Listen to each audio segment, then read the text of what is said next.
Very wall welcome. स्वागत है आप सबका मेरे नॉलेज प्रोवाइडर के इस वीडियो में। और इस वीडियो में हम डिस्कशन करने वाले हैं ऐसे एक्सोप्लैनेट्स के बारे में जो हमारे पृथ्वी की तरह एक हैबिटेबल जोन में है और यहाँ भी शायद हो सकता है जीवन संभव हो। अब इसी को देखते हुए हमारे साइंटिस्ट और रिसर्चर्स हमारे यूनिवर्स में through the help of telescopes या बहुत सारे एडवांस इंस्ट्रूमेंट से लगातार हमारे स्पेस को सर्च कर रहे हैं, खंगाल रहे हैं या खोज रहे हैं एक्सोप्लैनेट्स में। ऐसे तो आपने मेरे कई वीडियोस ऑफ एक्सोप्लैनेट्स देखा होगा, सुपर अर्थ पे कई वीडियोस मैंने बनाई, वो भी आपने देखा होगा। मगर आप मेरे चैनल को रेगुलर फॉलो कर रहे हैं तो ऐसी श्रृंखला में अब आज मैं ऐसे एक्सोप्लैनेट की बात करने वाला हूँ। ये एक्सोप्लैनेट हैं लगभग 2 एक्सोप्लैनेट्स और यह हमारे हमसे लगभग 18 लाइट ईयर्स दूर है या 18 प्रकाश वर्ष दूर है। ये जो पर्टिकुलर एक्सोप्लैनेट्स है यह परिक्रमा कर रहे हैं एक बहुत ही छोटे रेड डॉट स्टार की, और ये जो रेड डॉट स्टार है इसके परिक्रमा कर रहे हैं 2 ऐसे एक्सोप्लैनेट्स। हमारे जो सोलार सिस्टम है या हमारे सौरमंडल में पृथ्वी ही एक ऐसे ग्रह है जो हैबिटेबल जोन में है। मतलब ये सूर्य से जितनी दूरी पर परिक्रमा कर रहा है उस परिक्रमा की जो दूरी है उसको हम हैबिटेबल जोन बोलते हैं। मतलब इस दूरी पे जो ग्रह अगर परिक्रमा करता है तो वहाँ ऐसी संभावना होती है कि वहाँ के प्लैनेट में जो पाया जाने वाला वाटर है वो हमेशा उसके सरफेस में लिक्विड फॉर्म में सर्वाइव कर सकता है। कहने का मतलब है पानी जो है वो अपने ठोस अवस्था में नहीं, मतलब अगर द्रव्य अवस्था में अगर आपको मिले तो वहाँ जीवन की संभावना ज़्यादा होती है। लेकिन इंटरेस्टिंग बात यह है ये जो सिस्टम है जो हमसे एक ऐसा सोलार सिस्टम जो हमसे लगभग 18 प्रकाश वर्ष दूर है, वहाँ पर एक ऐसा रेड डॉट स्टार है जिसकी परिक्रमा कर रहे हैं ऐसे 2 एक्सोप्लैनेट्स जहाँ पर ये दोनों प्लैनेट हैबिटेबल जोन में है। इसको देखते हुए हमको इस हैबिटेबल जोन को भी डिवाइड करना पड़ा लगभग 2 सब पार्ट्स में। जैसे कि आप देखते हैं कि हमारी पृथ्वी सूर्य से एक निश्चित दूरी पर घूम रही है और सूरज की परिक्रमा कर रही है। जितनी दूर पर सूरज की परिक्रमा कर रही है इसी को हैबिटेबल जोन में बोला जाता है, इसी को गोल्डी लॉक जोन भी कहा जाता है। लेकिन जो हैबिटेबल जोन है वो फिर सोचने पर रिसर्चर्स या साइंटिस्ट को लगभग सोचने पर मजबूर कर दिया, तो इन्होंने इस हैबिटेबल जोन को फर्दर डिवाइड कर दिया 2 जोन्स में। एक है आपका ऑप्टिमिस्टिक हैबिटेबल जोन और एक आपका पेसिमिस्टिक हैबिटेबल जोन।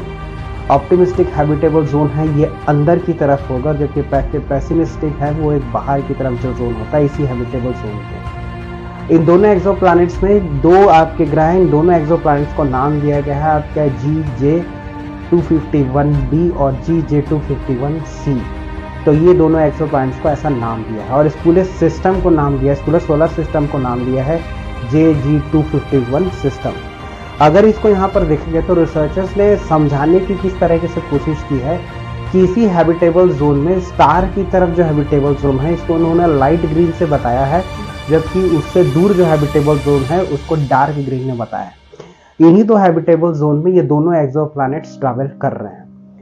सबसे पहले इसका जो शुरुआत हो चुकी थी वो 2019 से ही हो चुके थे और 2019 में पहला ग्रह अस्तित्व में हमको एक्सोप्लैनेट का पता चला जो हमसे लगभग 18 प्रकाश वर्ष दूर है। जिस पहले प्लैनेट को एक्सोप्लैनेट को खोजा वो यही था आपका JG251b, तो इसे पहले खोजा गया था। बाद में इसी को देखते हुए जब इसकी स्टडी चल रही थी और इसके लिए बहुत ही एडवांस टेक्नोलॉजी का यूज़ किया जा रहा था, इस एडवांस टेक्नोलॉजी का यूज़ करते हैं वो है आपका हैबिटेबल जोन प्लैनेट फाइंडर। ये हैबिटेबल जोन प्लैनेट फाइंडर ये जो ऐसा इंस्ट्रूमेंट है ये एक ऐसी टेक्नोलॉजी एडवांस की गई है या ऐसी टेक्नोलॉजी डेवलप की गई है जिससे कि ये डिटेक्ट करता है। इसके लिए जिस टेक्नोलॉजी का इसका नाम है, जो ये स्टडी होती है इसको बोलते हैं रेडियल वेलोसिटी टेक्नोलॉजी। इसको बोलते हैं आपके रेडियल वेलोसिटी टेक्नोलॉजी। और इसी रेडियल वेलोसिटी टेक्नोलॉजी का यूज़ करके इस इंस्ट्रूमेंट का यूज़ किया जाता है जिसको बोलते हैं आपके हैबिटेबल जोन प्लैनेट फाइंडर। ये हैबिटेबल जोन प्लैनेट फाइंडर एक ऐसा इंस्ट्रूमेंट है जो उस स्टार की तरफ से आ रही जो लाइट्स है उसको स्टडी करता है और ऑब्जर्व करता है और उसके ज़रिए पता लगाता है कि यहाँ पर कितने एक्सोप्लैनेट्स होने की संभावना है। इसके लिए एक टेक्नोलॉजी का यूज़ करता है जिसे बोलते हैं डॉपलर शिफ्ट। डॉपलर शिफ्ट जो लाइट आ रही है उस स्टार से, इसमें होता यह है कि उसमें जो चेंजेस होते हैं वो चीज़ को देखता है। हमें अंतरिक्ष में हमेशा ये देखा है किसी की स्टार की तरफ से जो रोशनी हम ऑब्जर्व करते हैं वो हमेशा दो कलर्स में होती है, या तो रेड कलर में होती है या तो वो आपके ब्लू कलर में होती है। अब होता क्या है इस डॉपलर शिफ्ट टेक्नोलॉजी में, मैं आपको ये बताता हूँ। यहाँ पर एक वर्ड यूज हो रहा है जिसको बोलते हैं शिफ्ट। मान लीजिए अगर हम इस हैबिटेबल जोन प्लैनेट फाइंडर से इसको ऑब्जर्व कर रहे हैं और इस डॉपलर शिफ्ट में होता क्या है वो मैं आपको बता रहा हूँ। वहाँ स्टार से जो आने वाली लाइट है, अब मान लीजिए जो अप्रोचिंग साइड है स्टार का, अप्रोचिंग साइड मतलब स्टार का वो हिस्सा जो हमारी तरफ है वो आपका हमेशा ब्लू शिफ्ट करता है। ब्लू शिफ्ट करता है मतलब उसका रंग बदलता है ब्लू की ओर। लेकिन जो डिसीडिंग साइड है या रिसीडिंग साइड है स्टार का जो हमसे दूर है वो हमेशा आपका रेड शिफ्ट करता है, मतलब रेड की ओर बदलता है। इस लाइट में चेंजेस को देखते हुए या इस लाइट की इंटेंसिटी के चेंजेस को देखते हुए इसी को बोला जाता है डॉपलर शिफ्ट। और इसी से हम यहाँ पर पता लगा लेते हैं कि यहाँ पर कितने एक्सोप्लैनेट्स हो सकते हैं। अब ये शिफ्ट ऐसा क्यों होता है, यहाँ पर शिफ्टिंग ऐसा देखने को क्यों मिलता है?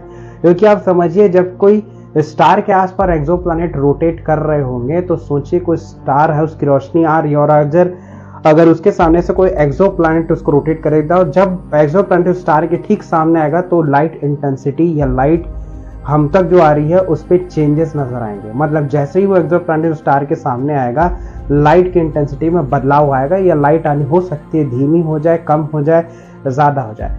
ये शिफ्ट के कारण हम ये पता लगा लेते हैं कि वहाँ पर एक्सोप्लैनेट्स कितने हैं। 2019 में ही खोजा गया था और सबसे पहले ये JG251b को खोज लिया गया था। बाद में JG251c नाम का और भी एक्सोप्लैनेट है, हमें स्टडीज से ये पता लगा। लगभग 20 साल इस स्टडी को करने में लग गए और तब जाके यहाँ पर पता लगा कि यहाँ पर यहाँ पर दो एक्सोप्लैनेट का एक्सिस्टेंस है। इन्हीं को देखते हुए यहाँ पर ये बात का पता लगाया गया कि इन दो प्लैनेट का एक्सिस्टेंस का परिक्रमा अवधि या फिर रोटेशन कितने दिनों में होता है। जैसे कि हमारा जो अर्थ है वो सन की परिक्रमा 365 दिन के आसपास कर लेता है। उसी प्रकार यहाँ पर ये दो एक्सोप्लैनेट्स में एक प्लैनेट ऐसा है जो लगभग 14 दिन की परिक्रमा में अपने स्टार की एक परिक्रमा कंप्लीट कर लेता है, एक रोटेशन कंप्लीट कर लेता है, जबकि दूसरा वाला 54 डे लगाता है। जो थोड़ा दूर है, एक ऐसा प्लैनेट जो थोड़ा सा दूर है, ये लगभग 54 डेज या 54 दिनों का समय लगाता है एक परिक्रमा को कंप्लीट करने में। तो ये इंटरेस्टिंग टेक्नोलॉजी हमको ये पता लगा रही है कि हमारे मिल्की वे में या हमारी आकाशगंगा में कई ऐसे और भी एक्सोप्लैनेट्स हैं जो हैबिटेबल जोन में हैं। और कभी हैबिटेबल जोन में एक ही प्लैनेट नहीं, कई कई जगह तो दो प्लैनेट है। और इसमें ये जो मैं बात कर रहा हूँ JG251c की, जिसे सुपर अर्थ कहा गया, बोला जा रहा है कि इसका साइज हमारे अर्थ से लगभग 4 गुना है। और यहाँ पर जो भी चीज़ है वो सब हैबिटेबल कंडीशन में है, ऐसा अभी इस टेक्नोलॉजी के ज़रिए बोला जा रहा है। तो होप ये वीडियो आपको अच्छा लगा होगा, आप कमेंट करके बताइए। और स्पेस या अंतरिक्ष रिलेटेड ऐसे ही कुछ और वीडियोस अगर आप देखना चाहते हैं तो आप मेरे चैनल को सब्सक्राइब कर सकते हैं। Thank you.